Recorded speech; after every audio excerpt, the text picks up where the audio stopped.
बिस्मिल्लाहिर्रहमानिर्रहीम। अस्सलाम वालेकुम नाज़रीन, मैं हूं ताहिर मकसूद चीना republicpolicy.com के प्लेटफॉर्म से। नाज़रीन इकराम, इलेक्शन के बाद मरकज़ और चारों सूबों में जो पार्टीज़ जीत कर आई थी उनकी हुकूमतें बन गई हैं। मरकज़ में ज़ाहिर है एक कोलिशन गवर्नमेंट है और बाकी सूबों में तकरीबन जो है वो आज़ादाना हैसियत में सिंगल पार्टी जो हुकूमत है। तो इस वक्त ये आम तसव्वुर किया जाता है कि KPK की जो हुकूमत जो है वो मरकज़ में हुकूमती पार्टियों की सियासी तौर पे मुखालफ है।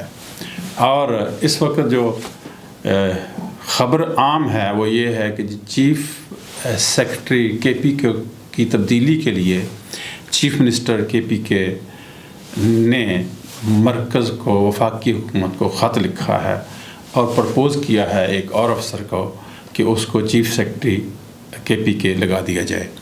तो हमें ये जानना है कि क्या KPK के चीफ़ मिनिस्टर का ये हुक्म जो है, ये जो लेटर है, क्या ये इसकी कानूनी हैसियत क्या है। तो इसके लिए हमें सबसे पहले देखना ये है कि जो सबसे बड़ा लॉ है मुल्क में वो है आईन पाकिस्तान। आईन इसके लिए क्या कहता है, तो आर्टिकल 240 है। आर्टिकल 240 है आईन का, उसका जो हेडिंग है वो है appointments to the services of Pakistan and conditions of the service.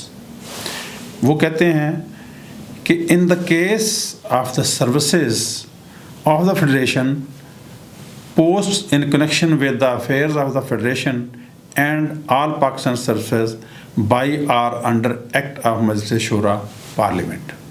इसका B है, in the case of the services of a province and posts in connection with the affairs of a province by or under Act of the Provincial Assembly.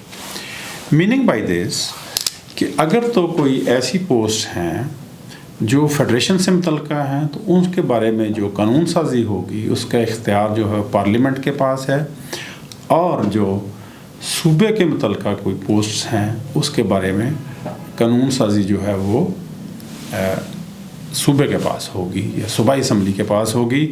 इसमें एक और चीज़ भी लिखी हुई है कि आल पाकिस्तान सर्विसेज हों तो फिर क्या करना है, उसके बारे में कानून साजी जो है वो पार्लियामेंट के पास है इसके मुताबिक।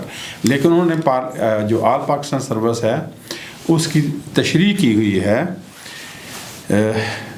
कि in this article all Pakistan services means a service common to the federation and the provinces. मतलब ये है कि वो सर्विस जो सूबे और वफाक में मुश्तरका है उसको उन्होंने आल पाकिस्तान सर्विस डिक्लेयर किया हुआ है।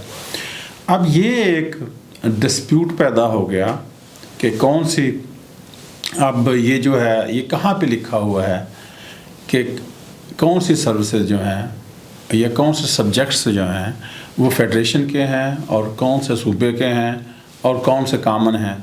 तो वो आइन का आर्टिकल 70 है, 70, और उसमें 4th शेड्यूल है आइन का, जिसमें फेडरल लेजिस्लेटिव लिस्ट दी हुई है।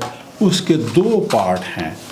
एक तो वो है जिसमें उसके टोटल जो सब्जेक्ट्स हैं ये 59 हैं, और उसका पार्ट 2 जो है उसमें 18 हिस्से हैं, 18 सब्जेक्ट्स हैं। अब जो दूसरे वाले 18 हैं ये वो हैं जिनके बारे में कहा जाता है कि ये कॉमन हैं। अब इसके बारे में जो इख्तियार है वो CCI के पास है, काउंसिल फॉर कॉमन इंटरेस्ट का, या मुश्तरका मफादात की काउंसिल, उसकी ये हैसियत ज़्यादा है, वो फिर किसी प्रोग्राम में बात करेंगे। तो यहाँ पे अगर हम चीफ़ सेक्रेटरी की बात करें तो वो प्योर एक प्रोविंशियल मामला है, सूबे की पोस्ट है, सूबे से उसकी तनख्वाह ली जाती है, और जो उसका बजट में सेंक्शन होती है वो सूबे से है। अब ये एक गलतुल आम है, ये रवायत है, ये रवाज ज़रूर है कि चीफ़ सेक्रेटरी जो सूबे में हैं वो वफाक से ही पोस्ट होते हैं। लेकिन अगर हम आइनी हैसियत या कानूनी देखते हैं तो वो यही है जो मैंने अर्ज़ की है। तो मेरी सजेशन है ये चीफ मिनिस्टर KPK के लिए कि बजाय इसके कि वो ख़त लिखें वफाक को, वो अपने एडवोकेट जनरल को, एक पूरा उनके पास लॉ डिपार्टमेंट है, उनको बुलवाएं, ये चीज़ें उनके सामने रखें और किसी कंक्लूजन पे नहीं पहुँचें। और मेरे ख़्याल में तो जो उनके पास अफसर अवेलेबल हैं उनमें से उनको एक चीफ सेक्रेटरी के तौर पे पोस्ट कर देना चाहिए। इसमें कोई गैर कानूनी काम नहीं होगा, बजाय इसके कि वो इस झगड़े में पड़ें कि वो फेडरेशन को ख़त लिखें और जो फेडरल गवर्नमेंट है वो उनके ख़त को टर्न डाउन कर दे। तो ये एक झगड़ा खामखा का है जो तूल पकड़ेगा। उससे बेहतर ये है कि जो उनके पास अफसरान मौजूद हैं उनमें से जो वो बेहतर समझते हैं उसको वो चीफ सेक्रेटरी के तौर पे पोस्ट कर दें। और मैंने आइनी प्रोविजंस बता दी हैं। नाज़रीन, अगर आपको ये इन्फॉर्मेशन पसंद आए तो वीडियो को लाइक कीजिएगा और हमारे चैनल को भी सब्सक्राइब कीजिएगा। बहुत शुक्रिया।